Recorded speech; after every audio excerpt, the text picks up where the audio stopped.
everyone, this is Pragya Pandey from Rouse Academy for Competitive Exams Bhopal, and this is our special series on daily news review. So, without wasting any time, let's see what is in the news. So, this first article is very important where it is talking about little to celebrate in Sri Lanka at 75. बात की जा रही है जब Sri Lanka celebrate करने वाला है अपनी 75th anniversary of its independence. This particular section is important for GS paper 2 international relation. देखिए, जब श्रीलंका की बात की जाती है तो श्रीलंका आज़ाद हुआ था फरवरी 4 1948 को. हालांकि श्रीलंका के लिबरेट होने की एक बहुत अच्छी कहानी भी यहाँ पर आ जाती है.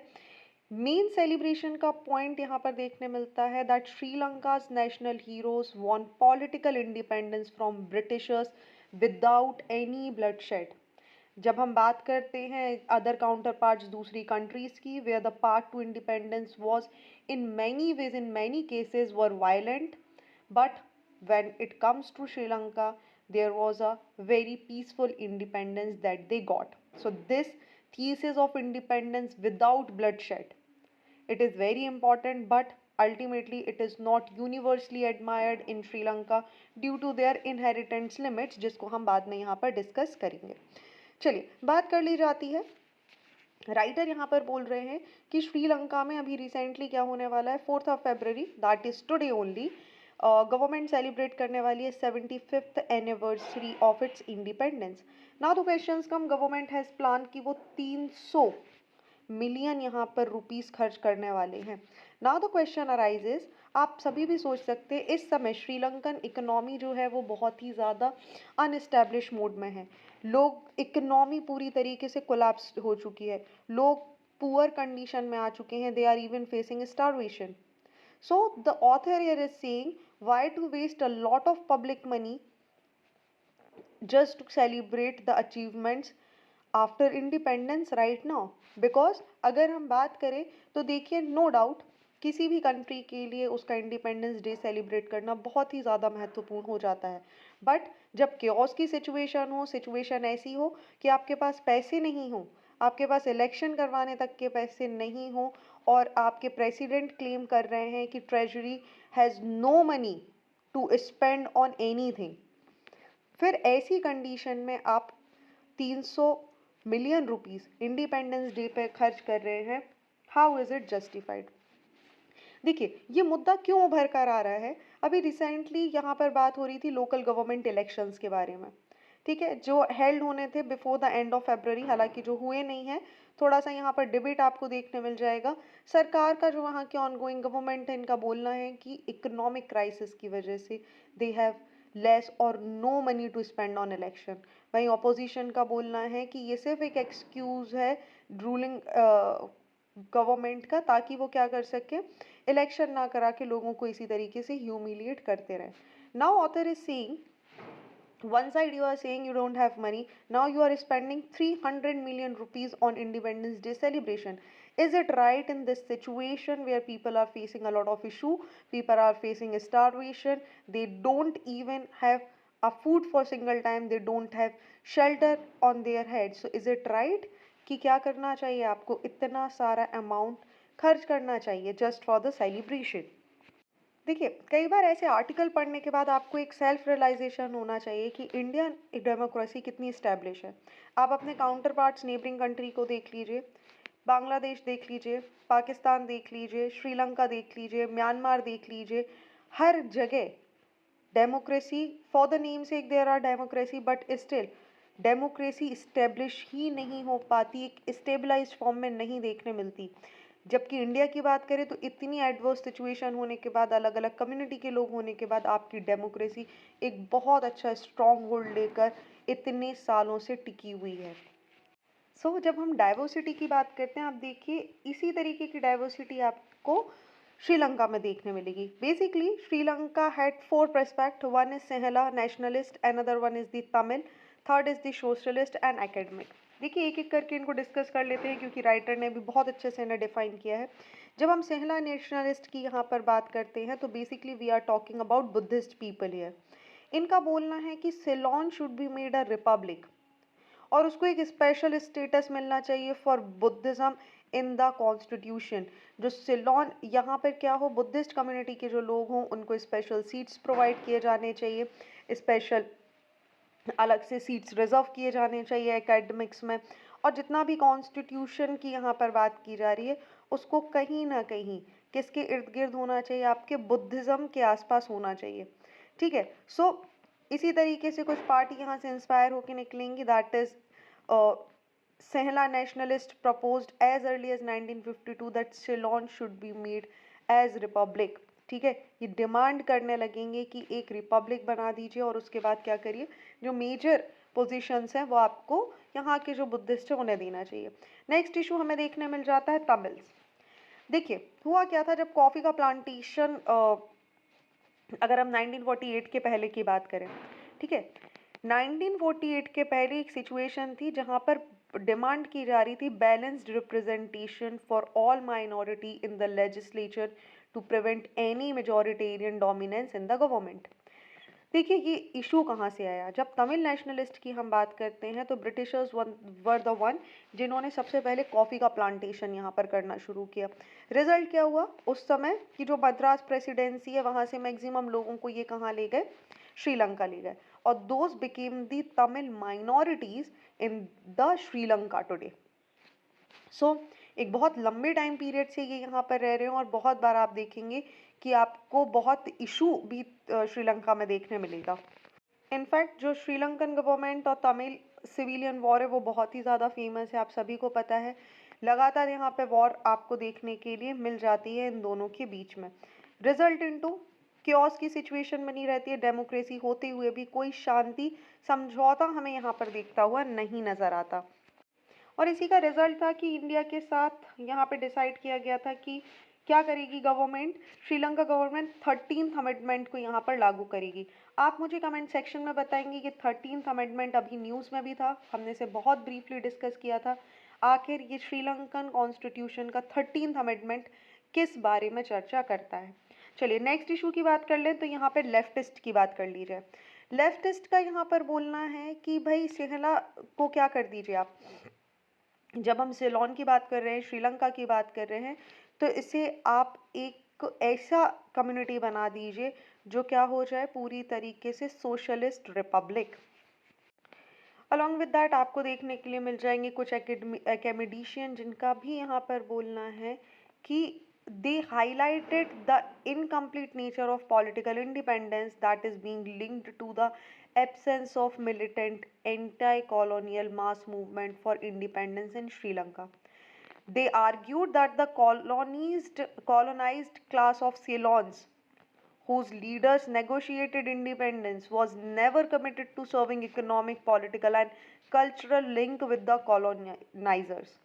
So resulted into, अगर हम पीस की बात करें तो देखिए श्रीलंका ने एक पीस यहाँ पर एंजॉय तो किया, लेकिन वो पीस बहुत ही ज़्यादा लंबे समय तक सरवाइव नहीं कर पाए, एक शॉर्ट लिव्ड पीस की तरह हमें देखने मिला।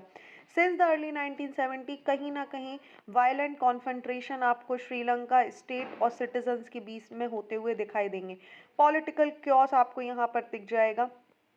अगर हम बात करें तो जेवीपी इंसर्जेंसी दिख जाएगी 1987 से 89 की, जिसकी वजह से बहुत ज़्यादा एक डाउन क्वाइट हार्श सिचुएशन हमें देखने के लिए मिली थी। सो अगर हम इतना पूरा सिचुएशन उठा के देखें और बात करें, जब भी कोई पॉलिटिकल क्योस या सोशल क्राइसिस होता है, श्रीलंका के जितने भी लोग हैं वो इंडिया की तरफ रुख कर लेते हैं कि इंडिया क्या करेगा उनको, when it comes to Tamil ethnic group और when it comes to other groups, की इंडिया इनको क्या करेगा, एक रेफ्यूज प्रोवाइड करेगा। तो कहीं ना कहीं इनमें होने वाला क्योस इंडिया के लिए एक बर्डन क्रिएट कर देता है। ठीक है, वहीं अगर हम बात करें इकोनॉमी की तो श्रीलंका और इंडिया टोटल एक्सपोर्ट पूरी तरीके से आपको 2015 के बाद से डिक्लाइन ही देखने को मिल रहा है। आज की डेट में अगर हम श्रीलंकन गवर्नमेंट की बात करें तो they don't have money, they don't have enough funds, ये आईएमएफ के बेल आउट लोन पर यहाँ पर काम करते हुए हमें नजर आ रहे हैं। चलिए देखना होगा कि इस पूरे जो इशू यहाँ पर हुआ, इंडिपेंडेंस डे का सेलिब्रेशन यहाँ पर हुआ, इसके क्या कॉन्सिक्वेंसेज निकल कर आएंगे। आगे बढ़ते हैं अगले आर्टिकल की तरफ, and this is very important, GS paper 3 environment as well as it is important for the economy point of view. देखिए ये आर्टिकल रिलेटेड है आपके बजट से। As we have already discussed कि बजट आया है, आपको हर नए एस्पेक्ट से कुछ ना कुछ इससे रिलेटेड पढ़ने के लिए मिलेगा. So if you remember the day we were discussing about the budget, मैंने आपको बताया था ये आज़ादी का अमृत काल का बजट इसको बोला गया है पहला, और यहाँ पे 7 प्रिंसिपल 7 थ्योरी दी गई हैं जिन्हें सप्तऋषि थ्योरीज भी बोला गया है. And one of those theory is the green growth. देखिए, बात करें तो इंडियन गवर्नमेंट ने डिसाइड किया है, कमिटमेंट किया है कि वो नेट ज़ीरो कार्बन एमिशन के पास जाएगी 2070 तक, और उसके लिए इंडिया पूरी तरीके से रिन्यूएबल सोर्सेज ऑफ एनर्जी की तरफ यहाँ पर शिफ्ट होने वाला है. हाइड्रो एनर्जी के बारे में भी यहाँ पर बात की गई है. बात की जा रही है कि जो different different sources of economy है, तो हमें फॉसिल यहाँ पर फॉसिल फ्यूल पे क्या करना होगा, अपने आप को डिपेंड करने से रोकना होगा. बात की जाए अगर इस बजट की, तो ये बजट बहुत ज़्यादा फोकस कर रहा है ग्रीन इंडस्ट्री के ऊपर, इकोनॉमिक ट्रांजिशन के ऊपर, और सबसे ज़्यादा फोकस किया गया है ईवीज, इलेक्ट्रॉनिक व्हीकल्स, और इलेक्ट्रॉनिक व्हीकल्स के अलावा ईवी बैटरीज के बारे में यहाँ पर बात की गई है. Government has said in the budget that lithium ion cells का यूज़ किया जाएगा इन ईवी बैटरीज में, और उसी के कारण आपको देखिए लिथियम आयन बैटरीज के लिए एक बहुत ही डिफरेंट प्रपोजल हमें इस बजट में देखने के लिए मिला है. हालांकि अगर हम ईवी बैटरीज की बात करें तो उसको लेके वैज्ञानिकों के अलग अलग मत हमें यहाँ पर दिखाई देते हैं लिथियम बैटरीज को लेकर. इलेक्ट्रॉनिक व्हीकल्स को यहाँ पर बहुत ज़्यादा प्रमोट किया जा रहा है, और इस तरीके की इच्छा रखी है गवर्नमेंट ने कि 2070 इनफैक्ट 2030 के पहले इंडिया अपना कार्बन एमिशन जो है वो 50 to 30% यहाँ पर रिड्यूस कर दे. एक और प्रपोजल यहाँ पर हमें देखने के लिए मिलेगा, दैट इज सोलार एनर्जी. बात की जा रही है कि इंडिया का जो रिन्यूएबल सोर्सेज ऑफ एनर्जी है वो कहाँ से इंडिया फुलफिल कर सकता है. एक नेचुरल सोर्सेज, रिन्यूएबल सोर्सेज, जिसमें सबसे अच्छा उदाहरण इंडिया के पास आ जाता है सन का. सो इन सब के बावजूद अगर हम देखें तो जब बात की जा रही है ईवी बैटरीज के लिए, तो इसके लिए एक बहुत बड़ा स्टोरेज सिस्टम चाहिए. एनर्जी स्टोरेज सिस्टम की इंडिया को आवश्यकता रहेगी. एक बहुत बड़ा अमाउंट भी चाहिए, जिसके लिए इंडिया क्या कर सकता है, ट्रांसमिशन कर सकता है, ईवी बैटरीज के ऊपर काम कर सकता है, और एक रिन्यूएबल एनर्जी के सोर्सेज के रूप में एक नया सिस्टम बन के बाहर निकल सकता है. और इस सब के लिए क्या चाहिए होगा, इस सब के लिए आवश्यक होगा बजट का. चलिए, सो बात कर लेते हैं. इंडिया ने अभी हम ऑलरेडी डिस्कस करे थे, इंडिया ने बात की है ग्रीन हाइड्रोजन मिशन के बारे में. इंडिया ने डिसाइड किया इन दिस बजट कि उसका एम है to reach a target of an annual production of 5 MMT of green hydrogen by 2030. ठीक है, फाइनेंस मिनिस्टर ने ये बजट को अनाउंस करते टाइम बोला था, and we have discussed it very briefly. Next, energy transition की बात की गई है. इस बजट में लगभग 35,000 करोड़ रुपीस प्रोवाइड किए गए हैं for priority capital investment toward the energy transition, और नेट ज़ीरो ऑब्जेक्टिव को लेकर, एनर्जी सिक्योरिटी को लेकर ये पूरा बजट यहाँ अलोकेट किया गया है. नेक्स्ट, अगर हम बात करें तो रिन्यूएबल एनर्जी इवैक्यूएशन की बात की गई है, जहाँ पे inter state transmission system for evacuation and grid integration of 13 gigawatt renewable energy from Ladakh will be constructed with investment of rupees 20,700 crore. Green credit programmes के बारे में बात की गई है, जहां पर Gobardhan scheme which stands for galvanising organic bio agro resource Dhan scheme के बारे में बात की जा रही है, जिसका काम होगा वेस्ट को वेल्थ में कन्वर्ट करना, और इसी के अंदर 500 नए गोबर्धन प्लांट्स लगाने के बारे में बात की गई है. व्हीकल रिप्लेसमेंट भी यहाँ पर देखने के लिए मिला था, क्योंकि आप देखिए व्हीकल से, पुरानी व्हीकल से निकलने वाला जो धुआं है वो कहीं ना कहीं हमारी इन्वायरमेंट को नुकसान पहुँचाता है. सो यहाँ पर बात की गई है ऑल पॉल्यूटिंग व्हीकल को पूरी तरीके से क्या करना है, रिप्लेस करना है. ठीक है, सो कंक्लूजन यहाँ पे इस तरीके से दिया जा सकता है, जैसे जैसे डिमांड इंक्रीज होगी ग्रीन एनर्जी के बारे में, क्या वैसे वैसे हमें इसका कॉस्ट भी बढ़ता हुआ नज़र आएगा. सो अर्बन और इंडस्ट्रियल सेक्टर में इसको देखना पड़ेगा. इंटरनेशनल एनर्जी एजेंसी जो है उसने बोला है in world energy outlook report में that the need for energy in India alone will be rise by more than 3% annually. So क्या इस लिहाज से इंडिया बहुत अच्छे से चेक एंड बैलेंस करके चल पाएगा या नहीं, ये भी एक बहुत बड़ा विचार का विषय बनता है। चलिए तो नेक्स्ट आर्टिकल की बात कर लेते हैं, which is important for GS paper 3 economics. देखिए, बात करें यहाँ पर तो G20 की जो समिट होने वाली है, which is you should remember and keep in mind, it is not the one summit, there are multiple summits. Summit होगी एंड ऑफ द ईयर, लेकिन उसके पहले बहुत सारी मीटिंग्स होती हैं जो यहाँ कंडक्ट होने वाली हैं। देखिए, इंडिया में क्या होने वाला है, इंडियन गवर्नमेंट ने इसको मेक श्योर किया है कि जो अलग अलग मीटिंग होंगी, अलग अलग सेक्टर्स, अलग अलग डिपार्टमेंट की, उसको भारत के अलग अलग कोनों में कंडक्ट कराया जाए। रिजल्टेड इनटू इंडिया का जो कल्चर है, इंडिया का जो हेरिटेज है, इंडिया उसको शोकेस कर पाएगा अपने रूरल और आर्कियोलॉजिकल टूरिज्म को। बात यहाँ पर की जा रही है लड़पुरा खास विलेज मध्य प्रदेश की बात करें या कोनमा विलेज नागालैंड की बात करें, ये सारी हेरिटेज साइट है, या हम धोलावीरा की बात करें, ये शोकेस करेंगी इंडिया की success story of rural and archaeological tourism by India during the first tourism working grouping meeting of the G20 nation. Rural tourism को यहाँ पर एक बहुत बड़ा चैलेंज के रूप में देखा जाता था, क्योंकि यूजुअली लोग जाते थे किसी भी जगह पर तो डोमेस्टिक प्रोडक्ट्स को यहाँ नहीं खरीदते थे, बाहर से चीज़ें लेकर जाते थे, जिसका रिजल्ट था प्रधानमंत्री ने भी एक बार अर्ज किया था लोगों से कि जब भी आप कहीं पर घूमने जाते हैं तो एटलीस्ट उसका कम से कम 5 से 6% जो आप एक्सपेंस करते हैं, वो 5 से 6% आप लोकल या डोमेस्टिक टूरिज्म पे यहाँ पर खर्च कीजिए। रिजल्ट क्या होगा, वो 5 से 6% भी यहाँ की एक पूरी काया पलट सकता है, लोगों को इकोनॉमी मिल जाएगी, टूरिज्म डेवलप होगा and an number of people will get a lot of benefit from this.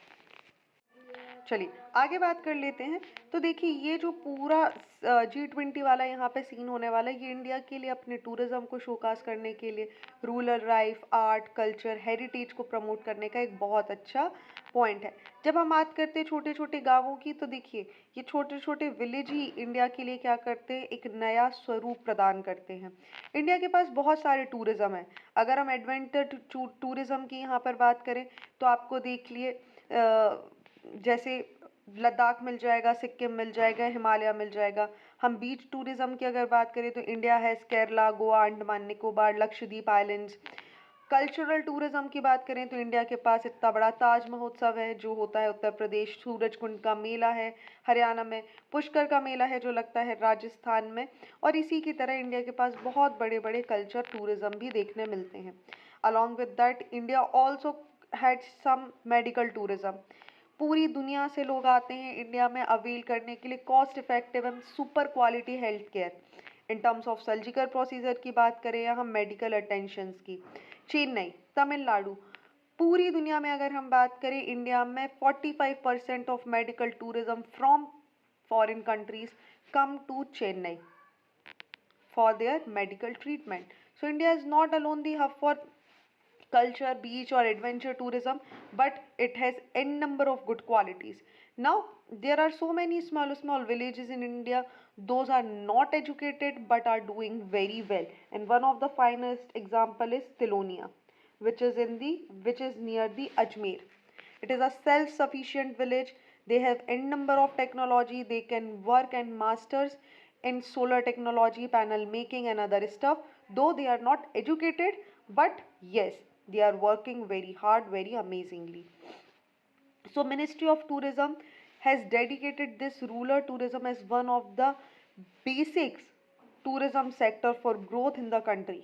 ठीक है, अगर हमें नेशनल स्ट्रैटेजी या road map for rural tourism की हम बात कर रहे हैं, तो हमारा प्राइमरी फोकस होना चाहिए रूरल टूरिज्म, और बेसिक फोकस जो यहाँ पर है वो लोकल प्रोडक्ट्स के थ्रू हम टूरिज्म को बढ़ा सकते हैं। आप जाइए गाँव में, बहुत अलग अलग टाइप की चीज़ें आपको देखने मिलेगी।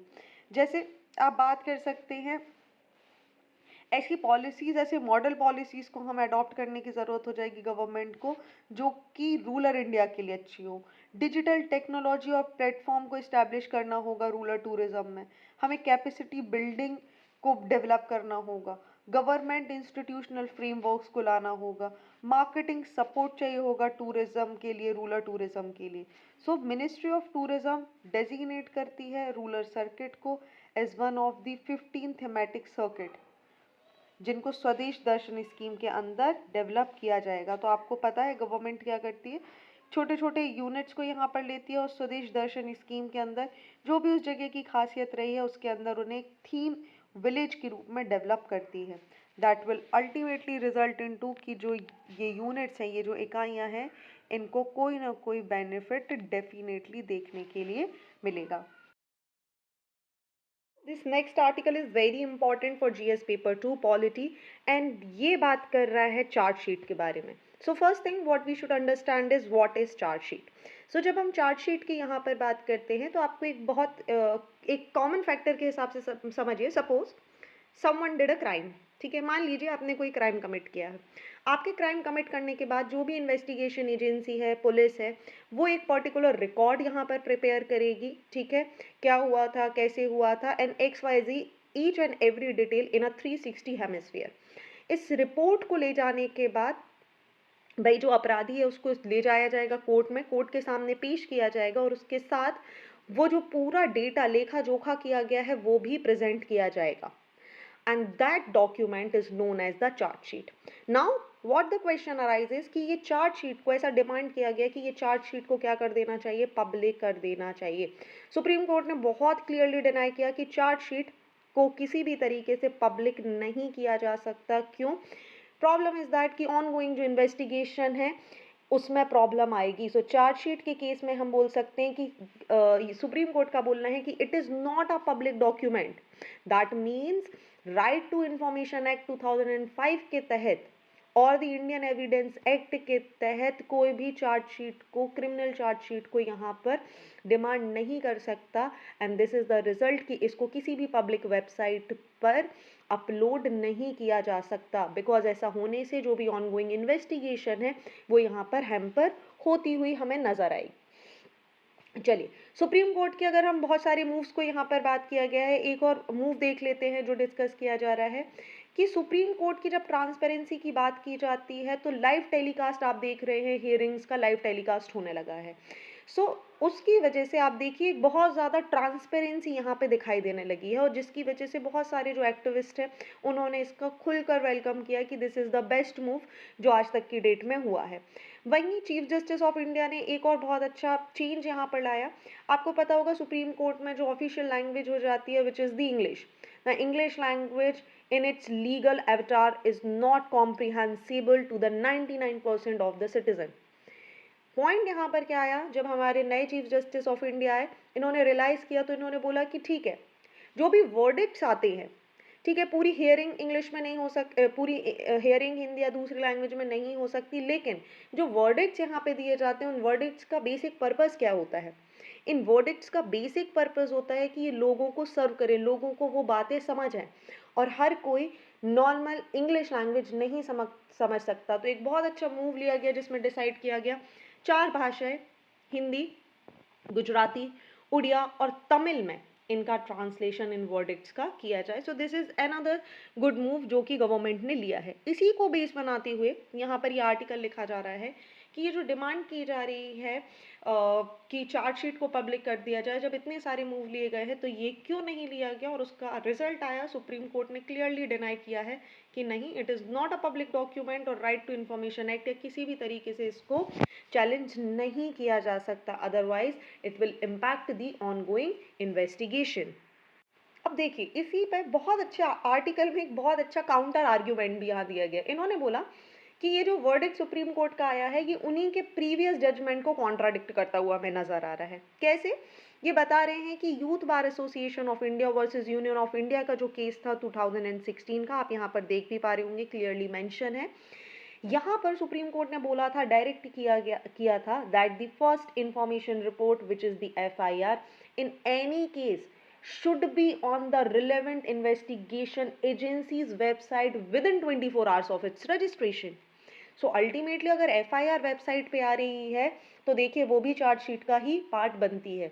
सो यहाँ पर भी डिमांड की जा रही है कि ये दोनों स्टेटमेंट सुप्रीम कोर्ट के एक दूसरे को कॉन्ट्राडिक्ट करते हुए हमें नजर आ रहे हैं, क्योंकि कोर्ट के व्यू में क्या है कि जो चार्जशीट होती है वो एक फाइनल रिपोर्ट होती है, ठीक है, लेकिन एफआईआर एक प्राइमरी रिकॉर्ड है यहाँ पर जो कि दर्ज किया जा रहा है।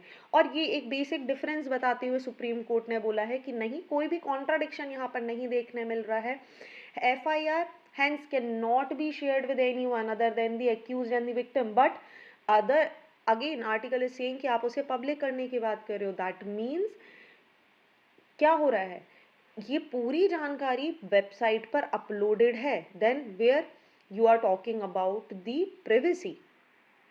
सो देखिए आगे आर्टिकल बोल रहा है कि देखिए समय बदल चुका है ना, आप उस टाइम फ्रेम में नहीं रह गए. We are discussing about this particular section.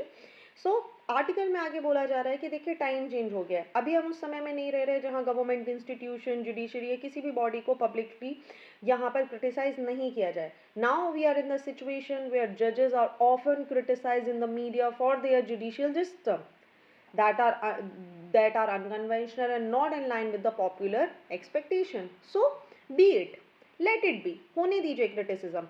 Author का view है कि charge sheet should be shared with the public on demand. If not on the website of the courts concerned, it should be at least given if requested. अगर कोई demand कर रहा है, request कर रहा है, तो yes, you should give it, you should provide it, because this will put scrutiny on the quality of an investigation and improve the process to get the justice. Also court scrutiny की जब हम बात करते हैं तो ये एक बहुत अच्छा फीचर है इंडियन क्रिमिनल जस्टिस सिस्टम का, जो कि रीजनेबली इंश्योर करता है that false prosecution of an innocent individual is only an aberration and not a rule. ठीक है, चलिए आगे बात करते हैं. तो चार्जशीट क्या क्या करता है, ये बोल रहे हैं कि चार्जशीट एक फाइनल रिपोर्ट होती है जिसे प्रिपेयर करता है एक पुलिस ऑफिसर और इन्वेस्टिगेशन एजेंसी. एक पर्टिकुलर इन्वेस्टिगेशन हो जाने के बाद केस की, और चार्जशीट को देखिए फाइल करना पड़ता है with in 60 to 90 days, otherwise the arrest is illegal, जो कि आपने मूवीज में बहुत देखा होगा और इस बेसिक कॉन्सेप्ट से आई गेस आप सभी बहुत अच्छे से वाकिफ होंगे. चार्जशीट क्या क्या कंटेन कर सकती है, नेम, जो नेचर ऑफ द इंफॉर्मेशन होती है, क्या ऑफेंस किया गया है, whether the accused is under arrest, इसके बारे में जानकारी मिलती है, कस्टडी में है या रिलीज कर दिया गया है, या अभी तक कोई एक्शन उसके खिलाफ लिया गया है. These all are important question answered in the chargesheet. ठीक है, वहीं अगर हम procedure after filing the chargesheet की यहाँ पर बात करें तो चार्जशीट के प्रिपेयर होने के बाद the officer in charge of the police station इसको फॉरवर्ड करता है मजिस्ट्रेट के पास, जो एम्पावर होता है to take the notice on the offences, mention it so that the charges can be framed. और इसके बाद ये चीज़ें आपको पता है कोर्ट में पहुंचती हैं. अब यहाँ पर बेसिक जो कॉन्सेप्ट आ रहा है, देखिए इन्होंने बेस बनाया एफआईआर का. So let's understand the chargesheet versus FIR का केस ये. देखिए जब हम चार्जशीट की यहाँ पर बात करते हैं, प्रोविजन को समझ लेते हैं. तो जो टर्म होती है चार्जशीट की, इसको डिफाइन किया गया under section 173 of CRPC, but FIR को define has not been defined in either in the Indian penal code और इवन इन द CRPC. दूसरा, अगर हम टाइम ऑफ फाइलिंग की बात करें तो चार्जशीट को आपको पता है फाइनल रिपोर्ट होती है जिसको फाइनली फॉरवर्ड किया जाता है at the end of the investigation. वहीं एफआईआर फाइल्ड की जाती है, नाम से ही समझ आ रहा है ना, फर्स्ट इन्वेस्टिगेशन. तो जो फर्स्ट इंस्टेंस में जो रिपोर्ट जो पुलिस यहाँ पे खाता तैयार करती है जिसके साथ ऑफेंस हुआ है, वो अपनी पूरी डिटेल बताता है, तो उसमें जो एक रिपोर्ट तैयार की जाती है विच इज़ दी एफआईआर.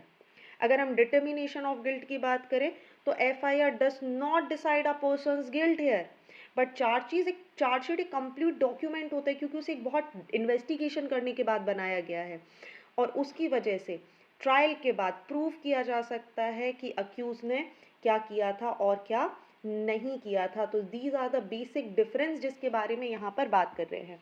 ठीक है, so this everything you should keep in mind. की बात की जा रही है, अगर हम सुप्रीम कोर्ट के ऑर्डर की बात करें तो ये एक वेकअप कॉल की तरह है इन्वेस्टिगेशन एजेंसीज के लिए. सेंट्रल ब्यूरो इन्वेस्टिगेशन की बात कर ले, कई बार उस पर ऐसे अक्यूज लगते आए हैं कि वो चार्जशीट में हेरा फेरी कर देते हैं, क्वालिटी इन्वेस्टिगेशन हमें नहीं देखने मिलती. तो जो इंडियन हमारा कॉन्स्टिट्यूशन एक क्रिमिनल जस्टिस सिस्टम है, उसका एक बहुत प्यारा फीचर है that is the court scrutiny. तो दिस इज अ चांस जहाँ पे सुप्रीम कोर्ट को शायद ध्यान में रखते हुए क्या करना चाहिए, इसको पब्लिक करने के लिए मान जाना चाहिए. I hope it is clear. चलिए नेक्स्ट बात कर लेते हैं. तो यहाँ पर बात की जा रही है सुप्रीम कोर्ट ने कुछ स्टेप्स को ईज कर दिया है जो टर्मिनली इल पेशेंट है टू विदड्रॉ देयर ट्रीटमेंट. नई गाइडलाइन के हिसाब से जो बात की जा रही है, यहाँ कोर्ट ने बोला है कि ये need to be signed by the executor, patient को इस पर साइन करने की ज़रूरत है। साथ ही इनके साथ एक इंडिपेंडेंट विटनेस रहेगा, एक प्रेजेंस में एक नोटरी या गेजेटेड ऑफिसर्स रहेगा जो इस सारी चीज़ों को रिकॉर्ड करेगा और सेटिस्फाइड होने के बाद AMD was voluntary and executed without coercion, इस पर डिसाइड किया जाएगा कि ये क्या कर सकते हैं अपना, अगर ये चूज़ करते हैं कि अब इनको भाई ट्रीटमेंट नहीं लेना है ना, तो वो उसके बाद अपने ट्रीटमेंट को रोक सकते हैं। तो ये पूरा जो आर्टिकल है ये एक्टिव एंड पैसिव यूथेनेशिया से रिलेटेड है, that we have already discussed earlier in brief. चलिए, so it's time for current oriented one liners, and first news is Union Territory of Jammu and Kashmir is about to host its first SARS fair from 4th to 14th February at Jammu. Kerala Finance Minister KN Balgopala presented the budget for the financial year 23-24. In the current fiscal, the revenue of the Kerala government is expected to increase up to rupees 85,000. The budget has allocated rupees 2000 crore to control inflation through the comprehensive market investigation.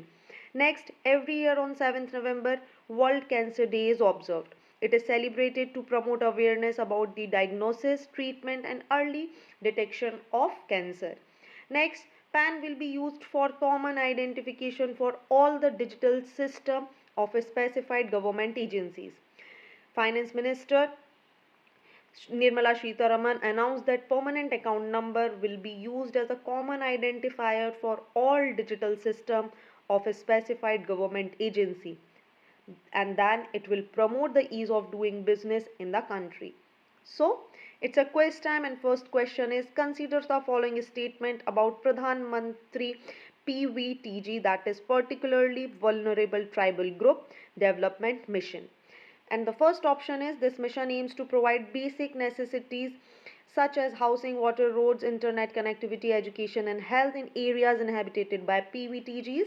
Next, 5,000 crore will be made available to implement this mission in the next 5 years under the Development Action Plan for the Scheduled Tribes.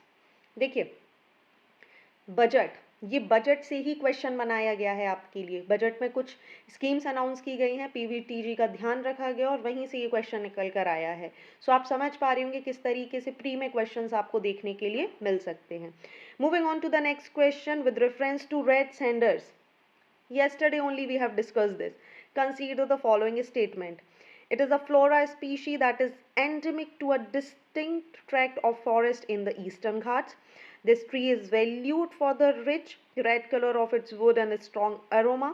Next, it usually grows in rocky, degraded and fallow lands with red soil and hot and wet climate. It is classified as endangered under IUCN and is protected under Schedule 4 of the Wildlife Protection Act 1972.